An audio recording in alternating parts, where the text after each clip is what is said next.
The woods stood still as dusk swept across the sky, casting a golden veil through the thinning trees.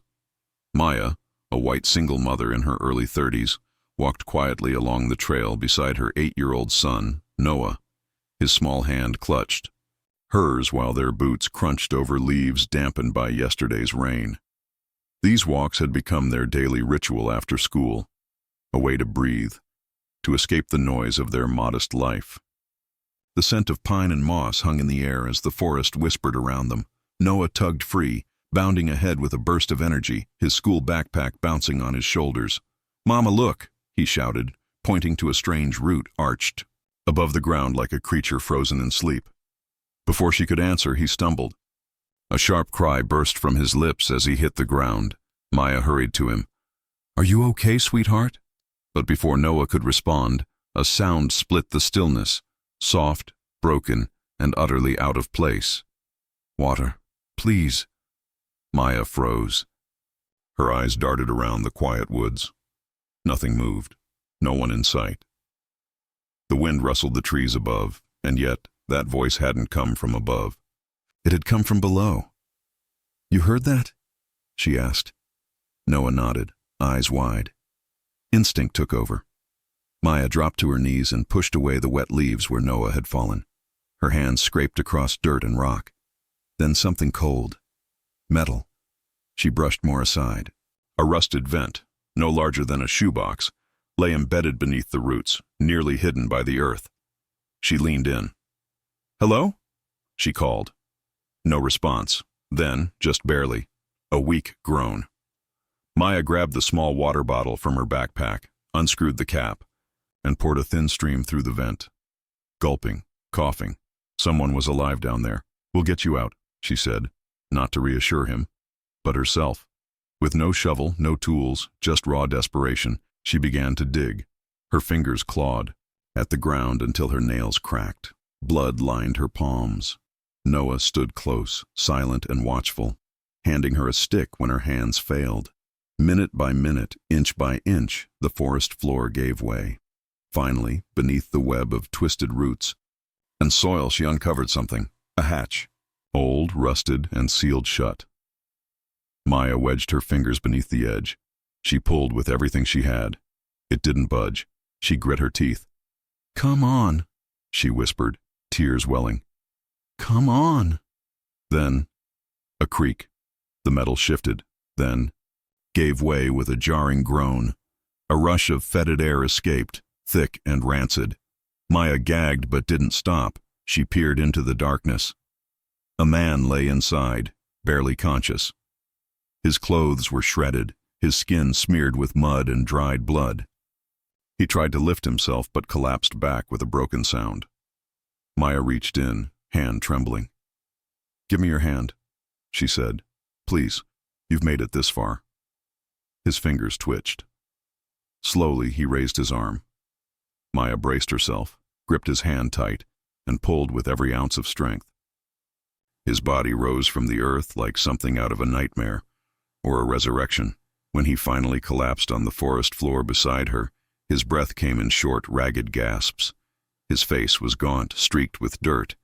His lips trembled. She leaned closer. He whispered, barely audible, "I used to have a family, but the one I trusted most buried me alive." And then his eyes rolled back. He went still. Maya's fingers flew to his neck. A pulse, faint but there. She wrapped him in Noah's rain poncho and reached into her coat for her phone. No signal. She looked at Noah, heart pounding. "We're taking him home." The boy didn't hesitate. He simply nodded. And so, through the deepening night and whispering trees, Maya carried a stranger the world had forgotten, a man buried in silence, not knowing his return would change everything. The wind rustled the trees as Maya pushed open the warped wooden door of the old shed behind her cottage. It creaked on its hinges, the only place far enough from curious neighbors and the roadside to keep secrets. Years ago, the shed had stored bicycles, paint cans, broken tools. Now it sheltered something else entirely.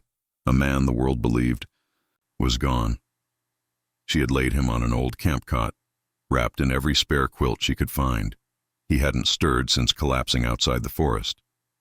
Now, pale and motionless beneath the flickering light of a battery lantern, he barely looked alive. Maya stood at the door, heart pounding. Inside the house, her son Noah was fast asleep. She had kissed his forehead and whispered that she was just stepping outside to check the garden. He'd rolled over, clutching his stuffed bear, still dreaming. But Maya wasn't tending vegetables tonight. She stepped inside the shed and set the lantern on a nearby stool. The light cast long shadows against the walls, highlighting dusty jars and long-forgotten tools. Her eyes landed on the man, the stranger she had pulled from the earth. His chest rose and fell in shallow breaths. Sweat beaded on his forehead, soaking through the layers of fabric. His body trembled beneath the warmth, caught in some fevered nightmare. And then, his lips moved. Maya leaned closer. Nathaniel. Corinne. Betrayal. The words were barely a whisper, but they scraped the air like knives. She touched his wrist. His pulse was erratic. He was burning up. Maya moved quickly, her hands knowing what to do. She gathered cloths, fetched water, and retrieved a box of old herbal supplies from beneath her kitchen sink. A box she hadn't touched since the months her husband Peter had withered away from cancer. Yarrow for infection. Willow bark for pain. Elderflower for fever. She boiled water on a small camping stove and mixed a bitter blend. When the tea cooled enough, she spooned it gently to his lips. At first he flinched, then drank, slow and grateful. Not too fast, she murmured. He mumbled again, this time unintelligible. His face was sharp with exhaustion, cheekbones sunken, dirt still crusted beneath his nails. Around his wrists, raw red lines marked where restraints had bitten into flesh. Maya stared at them. These weren't just signs of someone lost. This man had been tied, trapped.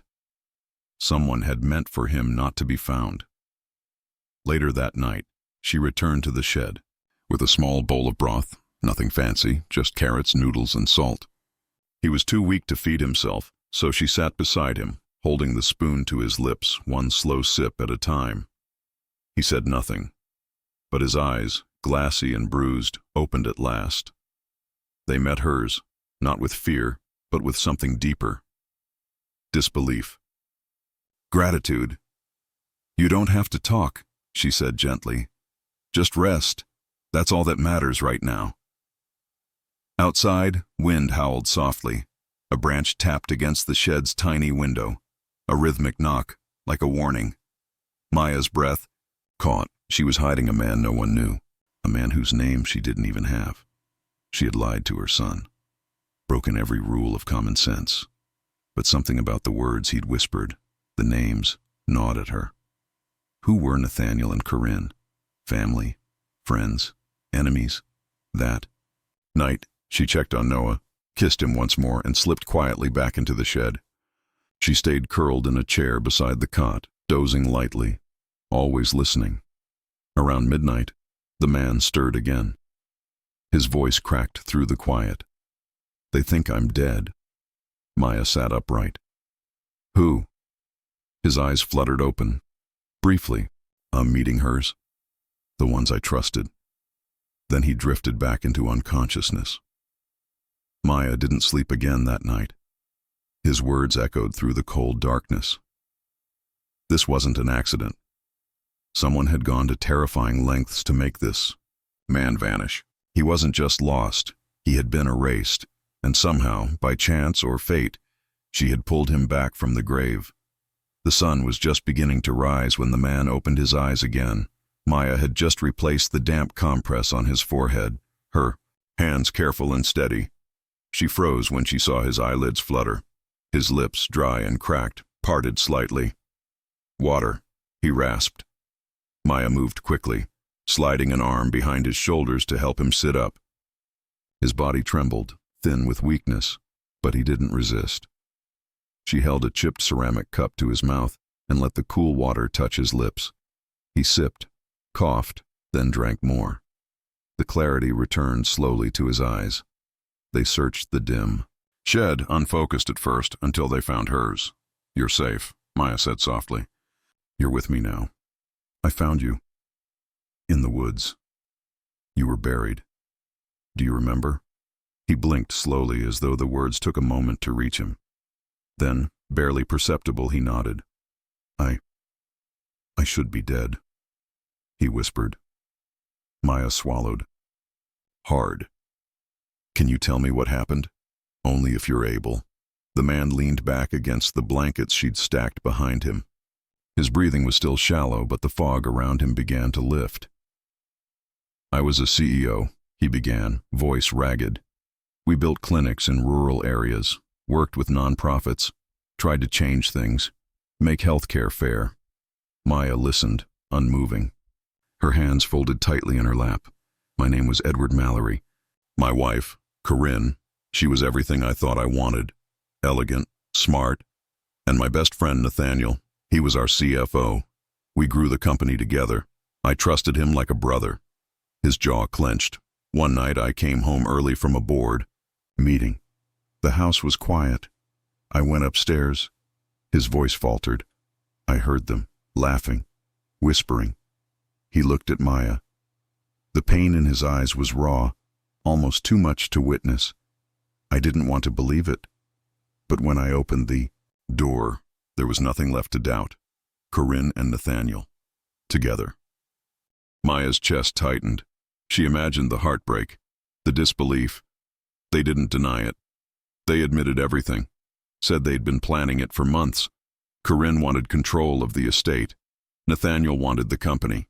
They had already stolen millions, hidden it in shell accounts, forged contracts, fake invoices. Edward's hands trembled as he spoke. "I told them I'd expose it all. The police, the board. I thought I had the upper hand." He reached up to his temple, touching the bruised skin beneath his graying hairline. But Nathaniel panicked. There was a fireplace poker nearby. He swung it. He went quiet for a moment. I didn't even feel it. Just a flash. Then everything went black. Maya let out a breath she hadn't realized she'd been holding. When I woke up, I was underground. No light. A metal box. My wrists were bound. There was a pipe. Enough air to keep me breathing. Barely. He looked away. Ashamed. They buried me alive. The words hit the shed like a thunderclap. They told the world I'd gone off the grid. A sabbatical. Writing a memoir, they said. Corinne gave a statement to the press. Everyone believed her. Maya reached for his hand. It was cold, but he didn't pull away. "But it wasn't just what they did," he said, voice trembling. "It's what I didn't get to say." His eyes shimmered with moisture. "I have a son, James. He's 12. He paused, the ache in his voice unbearable. "That night I promised him I'd be home for dinner. We were going to build a model rocket together. I never made it." A tear slipped down his cheek. "I didn't get to tell him I love him." Maya's throat tightened. She squeezed his hand gently. "I thought of him every minute down there," Edward whispered. His laugh, his faith in me. I kept whispering his name, praying he wouldn't forget me. He turned toward the dim lantern on the shelf, the flickering light reflected in his tears. "And then I heard you," he said. "Your voice. You heard me?" Maya nodded, her own eyes burning. "I did," she whispered. "And I wasn't going to leave you there." In that quiet shed, surrounded by dust and old tools, something passed between them, not just a rescue, but recognition. A connection born from loss, survival, and the deepest truth. They had both once loved someone with everything they had, and watched it shatter. In the days that followed, Edward's body fought its way back to strength. He still trembled when he stood, and the fever came in waves, but Maya never left his side. Each morning, she brought warm water to clean his wounds and steeped herbal teas she remembered from the months her husband Peter had been sick. At night, she tucked Noah into bed with a story, then returned to the shed with soup and silence. One afternoon, as late autumn wind danced outside the wooden walls, Edward sat propped up against the cot's headboard. His eyes were clearer now, his voice no longer just a breath. "He reminds me of my son," he said suddenly, nodding toward the house. "Noah?" Maya asked. Edward smiled faintly. "Not how he looks, but how he talks when he's excited. How quickly he trusts." James was like that. Maya didn't answer. She just handed him a bowl of stew and sat beside him, letting the quiet settle. "I keep seeing that night," Edward said, voice low. James had set the table himself. He even folded the napkins the way they did at the fancy hotel we once stayed in. He was waiting for me. I was late, caught in traffic.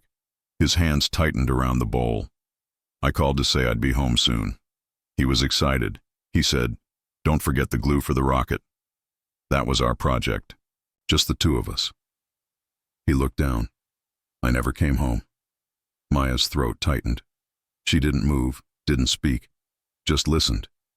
They told him I left, that I needed space, that I was too busy to call.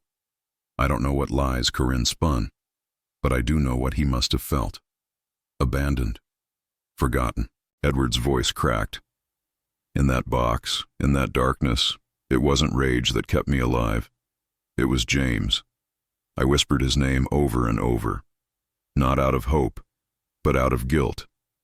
I was scared he'd move on, that he'd stop waiting.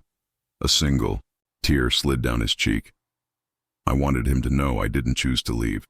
I didn't choose to vanish. If I had one more minute with him, just one, I'd look him in the eyes and say, "James, I never stopped loving you." Not for a second. Maya turned her head, blinking back tears. "Do you think he remembers me?" Edward asked. Maya took a moment then. "Yes, I do." "How do you know?" "Because Noah remembers his father, even though he was only 6 when Peter passed. It's not the time they had. It's the love they felt." Edward nodded slowly, as if the words settled something inside him. They sat in silence, the kind that doesn't need filling.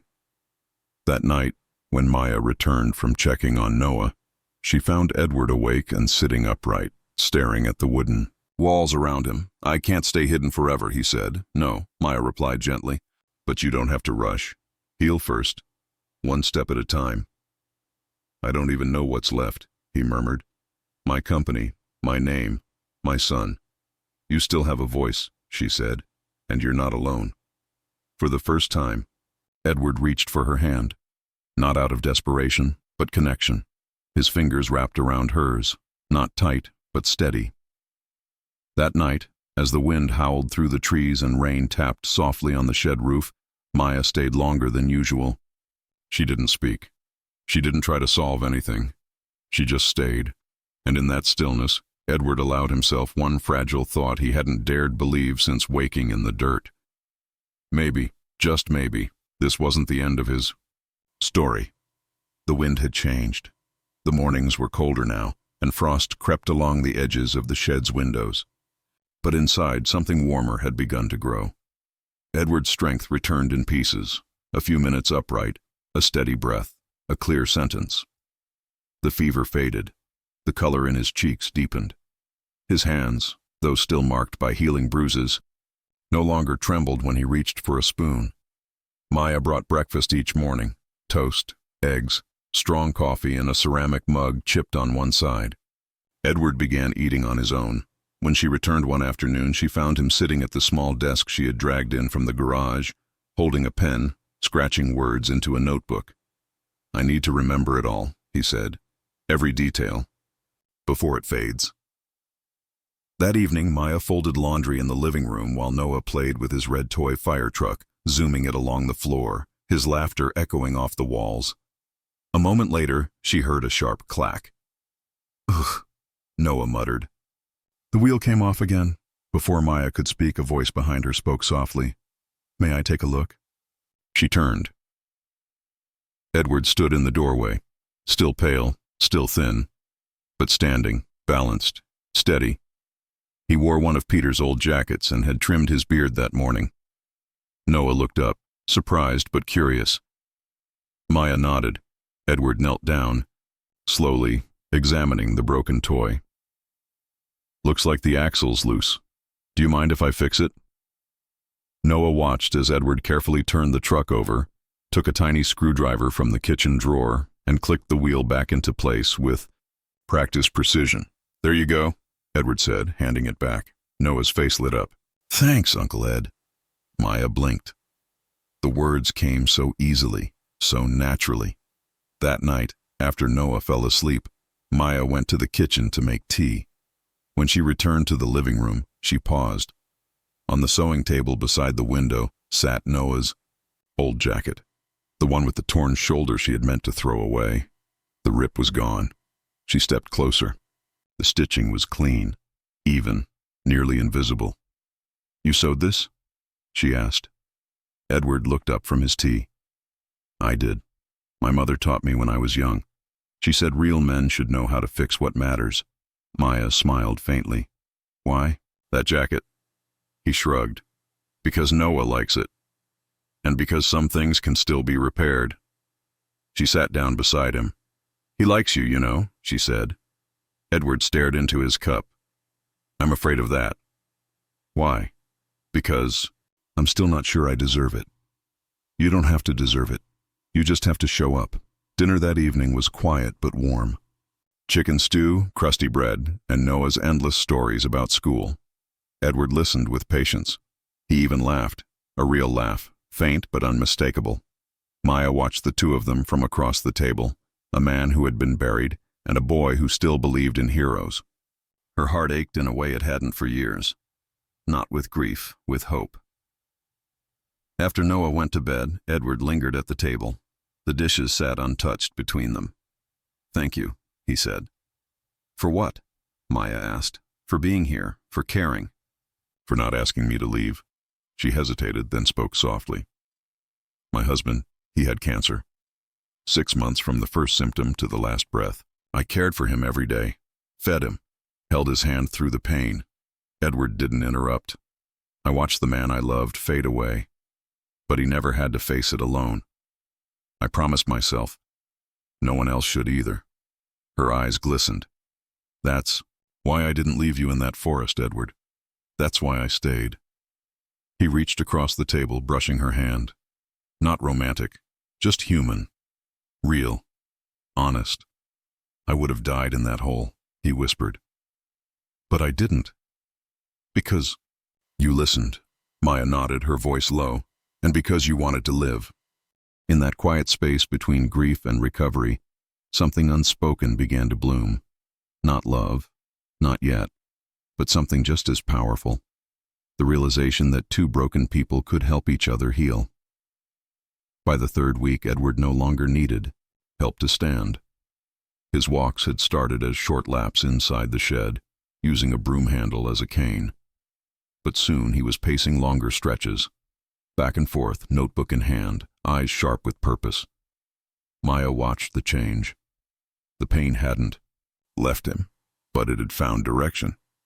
The shed, once a storage space for broken garden tools and jars of old screws, had transformed. Maya brought in a folding table.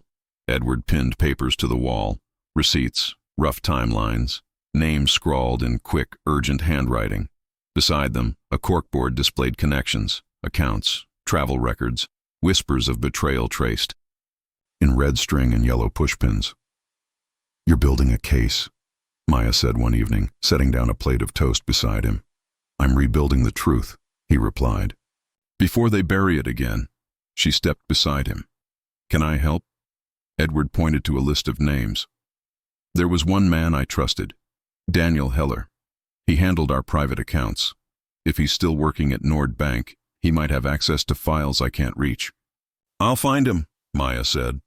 She pulled out her laptop that night and created a new profile, a false identity, masked with encryption software Edward had helped her set up. Within hours, she found Daniel's LinkedIn profile. He hadn't changed jobs. He was still there. Edward stared at the screen for a long moment, then dictated a message. I need your help. If you think this is real, ask me the name of the dog you rescued from the rooftop flood in 2012. They waited 2 tense days. Then came the reply. If this is truly you, tell me the dog's name. Edward answered without hesitation. Crisco. You said he looked like a soggy loaf of bread. A few seconds passed. Then Daniel replied, My God, they said you were dead. Edward explained the situation over a scrambled phone call. No drama, just facts. The betrayal, the faked death, the buried truth. Daniel, shaken but loyal, agreed to help.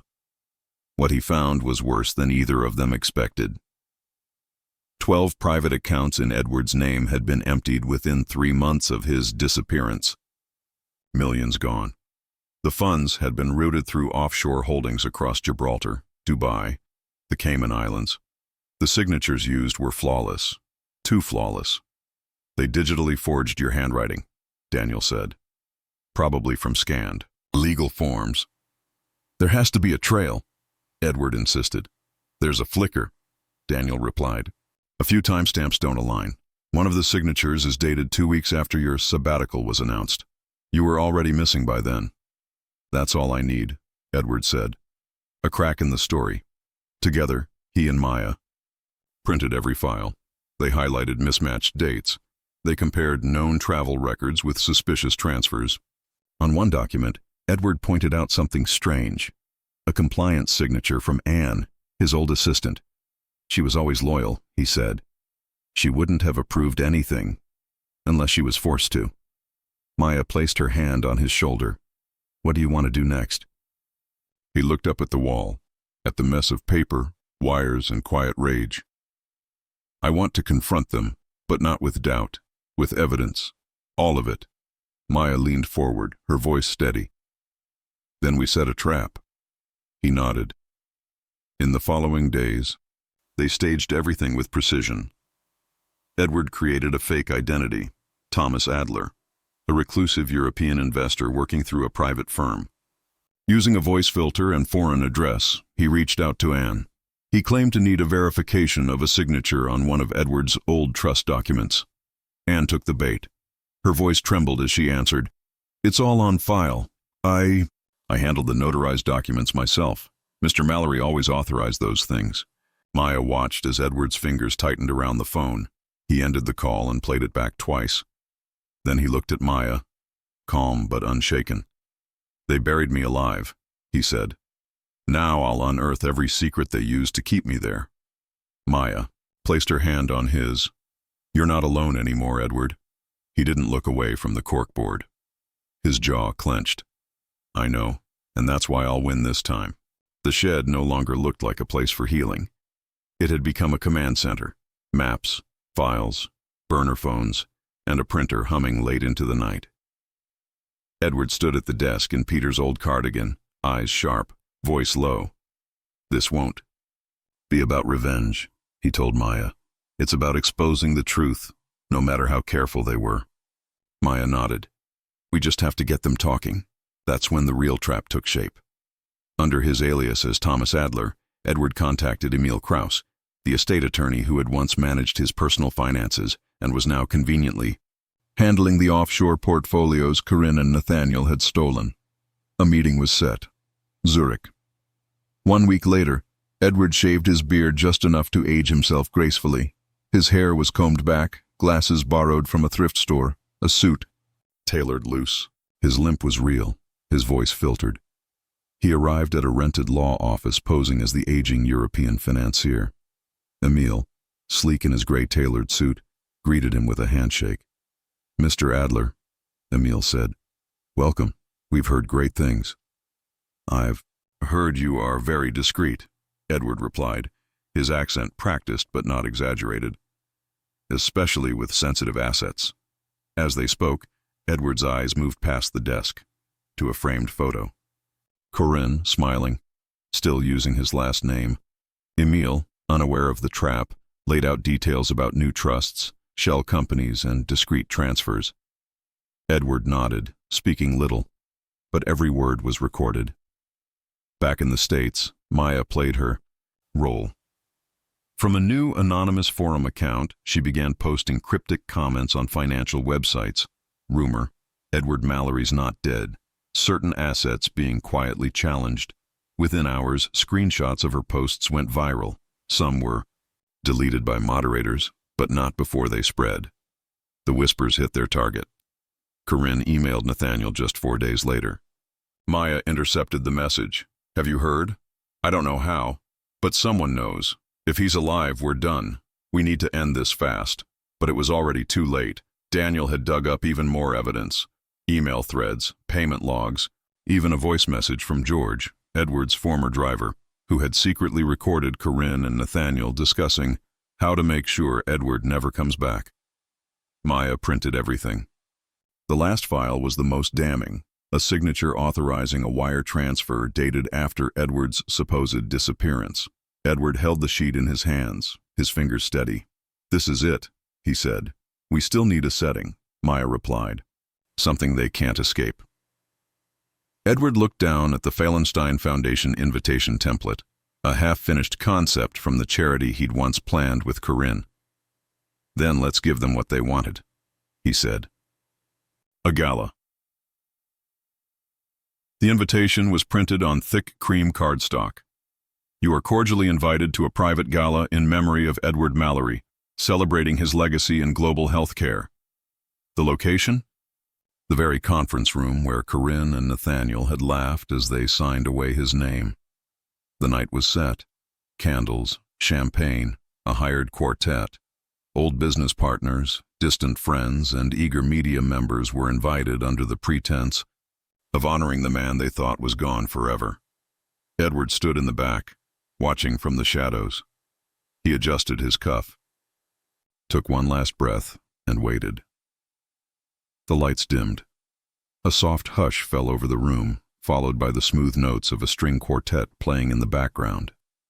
The conference hall had been transformed into a scene of polished elegance, candlelit. Tables, velvet drapes, champagne towers. It looked like a celebration. It was a trap. Maya stood quietly near the back, dressed in a simple navy gown.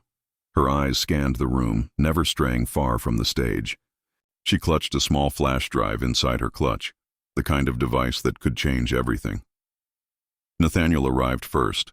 He wore a dark tuxedo and that same smug, calculated look he'd had in the photos Edward had studied for weeks. He shook hands, laughed too loudly, and didn't notice the way certain eyes avoided his.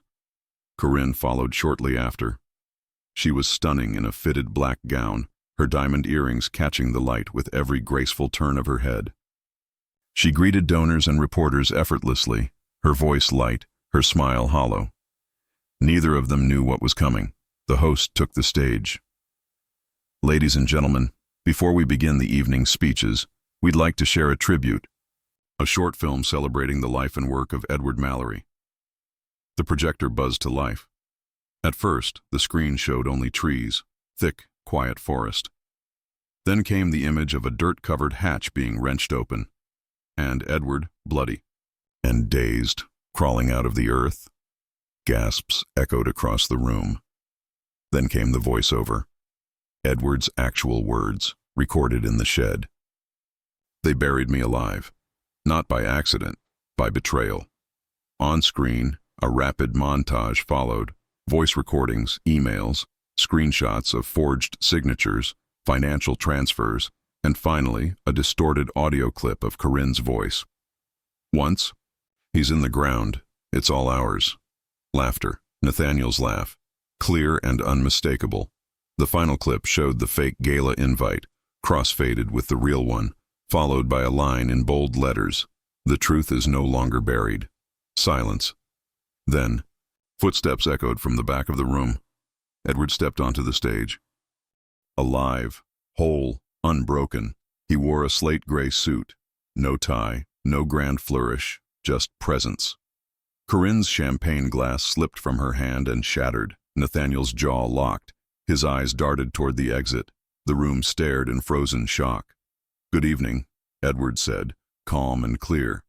My name is Edward Mallory. Some of you believed I was dead. For a time I was. He placed a thick folder on the podium, but the truth didn't stay buried. Not this time. He opened the folder and read from the top page. Bank transfers, forged legal documents, recorded confessions, eyewitness statements, all of it, proof of what was stolen and how far they were willing to go to silence me. Corinne stood up. This is absurd. He's faking. The back doors swung open. Two detectives entered, followed by a state prosecutor holding a stack of warrants. Corinne Mallory. Nathaniel Ward, the prosecutor said. You are under arrest for attempted murder, conspiracy to commit fraud, embezzlement, and obstruction of justice. Chaos broke loose. Cameras flashed. Guests whispered. Chairs scraped backward. Corinne tried to push past the detectives, but they stopped her with a firm grip. Nathaniel pulled out his phone, his hands shaking, but it was too late. As they were led away, Edward remained still. Only when he turned and saw Maya standing at the back of the room, silent, strong, steady, did he allow himself to breathe. The truth had come into the light, and this time, it had buried the right people. The courtroom battle ended in a blaze of headlines and shuttered cameras, but Edward refused the spotlight. He declined interviews, ignored corporate offers, and issued only one public statement. I don't need power to live in truth. I only need peace. One quiet Friday morning, he stood at the wrought iron gates of St. Bartholomew's Academy, a prestigious boarding school tucked away in the countryside. He wasn't alone. Maya stood beside him in a wool navy coat, her hand resting lightly on his arm. Beside her, Noah fidgeted with a bouquet of blue cornflowers, Edward's idea. This is the right thing? He asked her, heart thudding. You're not here to fix the past, Maya said gently. You're here to be present now. Inside, sunlight spilled through tall windows as a staff member led them down a polished hallway.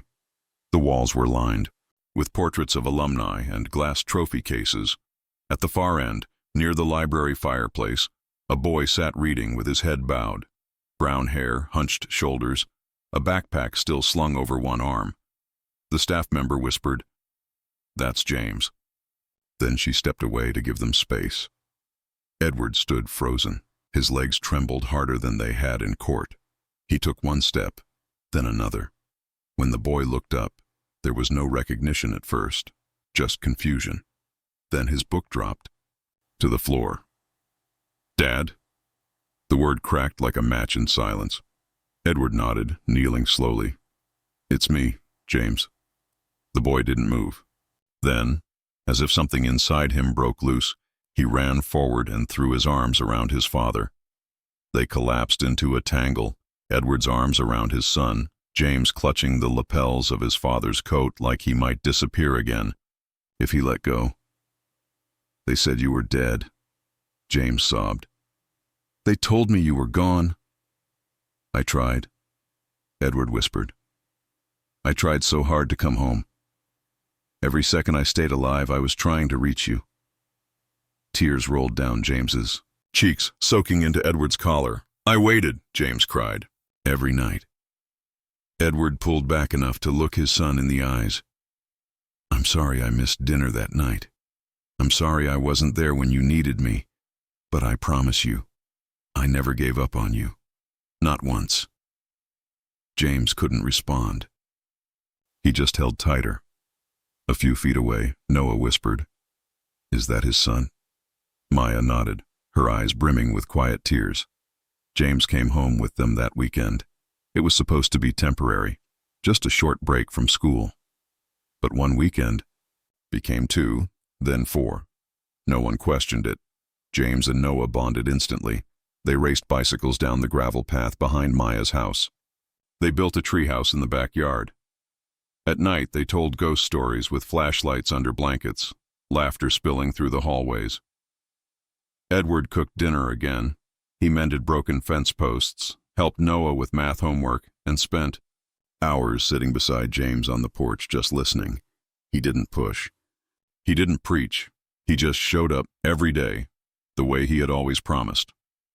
One evening, after tucking both boys into bed, Edward stepped into the hallway and found Maya waiting with 2 mugs of tea. "You're doing better than you think," she said. He chuckled. "I'm terrified." "You don't have to be perfect," she said. "You just have to be here." He looked at her, not as a man searching for something, but as one finally learning how to receive. "You gave me back more than my life, Maya. You gave me my son. A family." That night, as snow began to fall gently against the windows, Edward stood between two sleeping boys. A soft blanket covered each of them. He whispered to himself, This is why I came back." And for the first time in years, his heart rested whole. The house was modest, whitewashed brick with ivy curling up its sides and a garden that bloomed in the late morning sun. Wide windows looked out toward the woods, the same forest where Maya had once heard a whisper from beneath the earth. Now it was home, not just for her and Noah, but for Edward. And James, he had bought it quietly. No agents, no media, just purpose. "I want to live where I was saved," he told Maya. So, I never forget why I kept fighting. Inside, life wasn't extravagant. It was simple, intentional. Fresh meals were shared around the dinner table. Homework sprawled across the living room floor. Laughter echoed through the hallways like wind chimes stirred by memory. There were no bodyguards, no news crews, just warmth. Edward had declined every corporate offer, every board seat, every invitation to reclaim his old title. Instead, he built something new, the Mallory Reborn Foundation. It wasn't about branding. It was about rebuilding lives, trust, families. He poured his resources into helping others who had been discarded or betrayed. Single parents, whistleblowers, children left behind by broken systems. Maya sat beside him on the foundation's board. She insisted it remain small, personal, no giant headquarters, no flashy campaigns, just real work. Noah and James designed the foundation's logo, a hand reaching from the soil, touched by light. The launch was held in a humble community center, no gala, just folding chairs, handwritten name tags, and hot tea served by local volunteers. But the room was full. People came not for glamour, but for the story. The man who had vanished and returned with more than just breath. He had come back with vision. Edward stepped onto the small stage wearing a simple gray blazer. No tie, no script, just heart. The crowd fell silent. "They buried me alive," he began. "Not with dirt, but with betrayal. They didn't just try to end my life. They tried to erase it." He paused, scanning the crowd until his eyes found Maya. She sat in the front row, hands folded, steady as always. "But what saved me," he continued, "wasn't revenge. It wasn't money. It wasn't law." He looked at her, voice firm. It was a single mother who had nothing to gain, but gave everything. She found me when no one was looking. She stayed when no one else would. And because she listened, I lived. He turned back to the audience.